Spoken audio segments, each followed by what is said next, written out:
सर्वद्वारेषु देहेऽस्मिन् प्रकाश उपजायते ज्ञानं यदा तदा विद्यात् विवृद्धं सत्वमित्युत।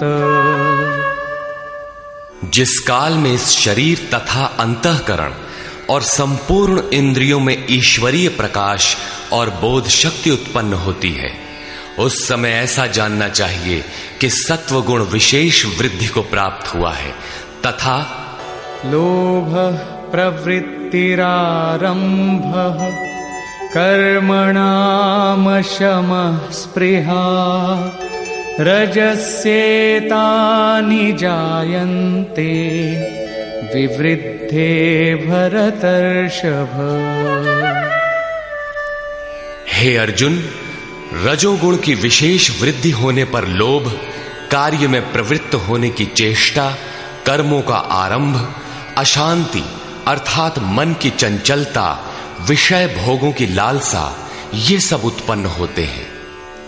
अब तमोगुण की वृद्धि में क्या होता है? अप्रकाशो प्रवृत्तिश्च प्रमादो मोह एव च तमस्येतानि जायन्ते विवृद्धे कुरु नंदन। अर्जुन, तमोगुण के बढ़ने पर अप्रकाशः, प्रकाश परमात्मा का द्योतक है।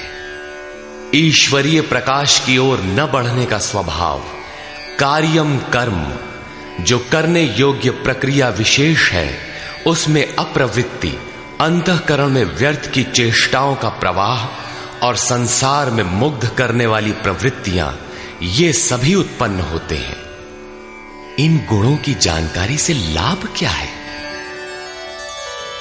यदा सत्वे प्रवृद्धे तु प्रलयं याति देहभृत् तदोत्तमविदां लोकान् अमलान् प्रतिपद्यते। जब ये जीवात्मा सत्व गुण की वृद्धि काल में मृत्यु को प्राप्त होता है, शरीर त्याग करता है, तब उत्तम कर्म करने वालों के मल रहित दिव्य लोकों को प्राप्त होता है तथा रजसि प्रलयं गत्वा कर्म संगिषु जायते तथा प्रलीनस्तमसि मूढ़योनिषु जायते। रजोगुण की वृद्धि होने पर मृत्यु को प्राप्त होने वाला कर्मों की आसक्ति वाले मनुष्यों में जन्म लेता है तथा तमोगुण की वृद्धि में मरा हुआ पुरुष मूढ़ योनियों में जन्म लेता है, जिसमें कीट पतंगादि पर्यंत योनियों का विस्तार है। अतः गुणों में भी मनुष्यों को सात्विक गुणों वाला होना चाहिए। प्रकृति का ये बैंक आपके अर्जित गुणों को मृत्यु के उपरांत भी उन्हें आपको सुरक्षित लौटाता है। अब देखें इसका परिणाम। कर्मणः सुकृतस्याहुः सात्विकं निर्मलं फलं रजसस्तु फलं दुःखम् अज्ञानं तमसः फलम्। सात्विक कर्म का फल सात्विक, निर्मल सुख, ज्ञान और वैराग्यादि कहा गया है।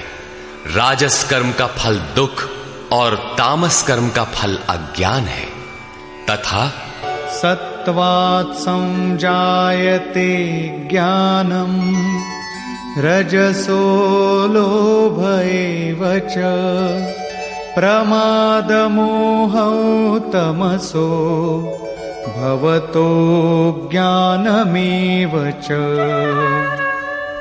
सत्व गुण से ज्ञान उत्पन्न होता है।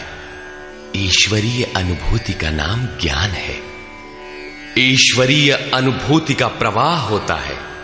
रजोगुण से निसंदेह लोभ उत्पन्न होता है तथा तमोगुण से प्रमाद, मोह, आलस्य अर्थात अज्ञान ही उत्पन्न होता है। ये उत्पन्न होकर कौन सी गति देते हैं? ऊर्ध्वं गच्छन्ति सत्त्वस्था मध्ये तिष्ठन्ति राजसाः जघन्यगुणवृत्तिस्था अधो गच्छन्ति तामसाः। सत्व गुण में स्थित हुआ पुरुष ऊर्ध्व मूलम, उस मूल परमात्मा की ओर प्रवाहित होता है, निर्मल लोकों में जाता है। रजोगुण में स्थित राजस पुरुष मध्यम श्रेणी के मनुष्य होते हैं, जिनके पास न सात्विकम विवेक वैराग्य ही होता है और न अधम कीट पतंग योनियों में जाते हैं, बल्कि पुनर्जन्म को प्राप्त होते हैं। और निंदित तमोगुण में प्रवृत्त हुए तामसी पुरुष अधोगति है, अर्थात पशु पक्षी कीट पतंगादि अधम योनियों को प्राप्त होते हैं। इस प्रकार तीनों गुण किसी न किसी रूप में योनि के ही कारण हैं। जो पुरुष गुणों को पार कर लेते हैं वे जन्म बंधन से छूट जाते हैं और मेरे स्वरूप को प्राप्त होते हैं। इस पर कहते हैं,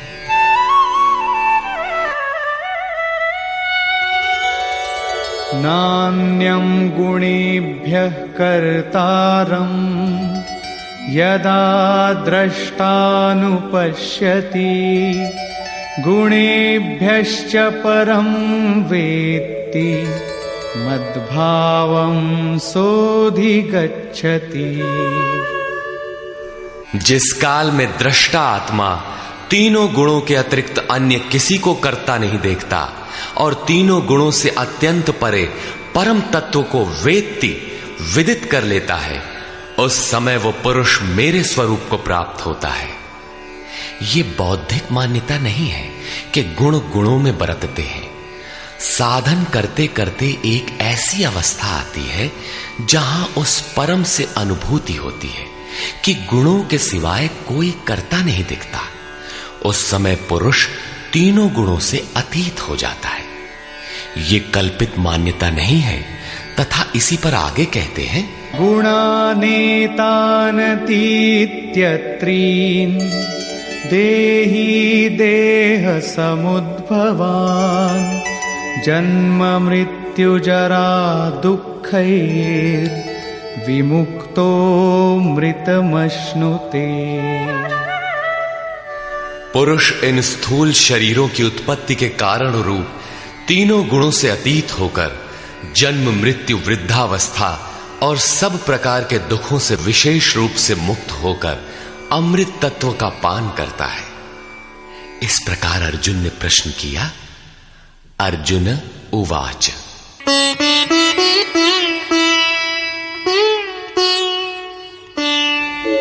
कैर्लिङ्गैः स्त्रीन् गुणानेतान् अतीतो भवति प्रभो किमाचारः कथं चैतान् स्त्रीन् गुणानतिवर्तते। प्रभु, इन तीनों गुणों से अतीत हुआ पुरुष किन किन लक्षणों से युक्त होता है और किस प्रकार के आचरणों वाला होता है तथा मनुष्य किस उपाय से इन तीनों गुणों से अतीत होता है। श्री भगवान उवाच, प्रकाशञ्च प्रवृत्तिञ्च मोहमेव च पाण्डव न द्वेष्टि सम्प्रवृत्तानि न निवृत्तानि कांक्षति। अर्जुन के उपर्युक्त तीनों प्रश्नों का उत्तर देते हुए योगेश्वर श्री कृष्ण ने कहा, अर्जुन, जो पुरुष सत्व गुण के कार्य रूप ईश्वरीय प्रकाश, रजोगुण के कार्य रूप प्रवृत्ति और तमोगुण के कार्य रूप मोह को न तो प्रवृत्त होने पर बुरा समझता है और न निवृत्त होने पर उनकी आकांक्षा ही करता है, तथा उदासीनवदासीनो गुणैर्यो न विचाल्यते गुणावर्तन्त इत्येव योऽवतिष्ठति नेङ्गते। जो इस प्रकार उदासीन के सदृश स्थित हुआ गुणों द्वारा विचलित नहीं किया जा सकता, गुण गुण में ही बरतते हैं, ऐसा यथार्थतः जानकर उस स्थिति से चलायमान नहीं होता, तभी वो गुणों से अतीत होता है।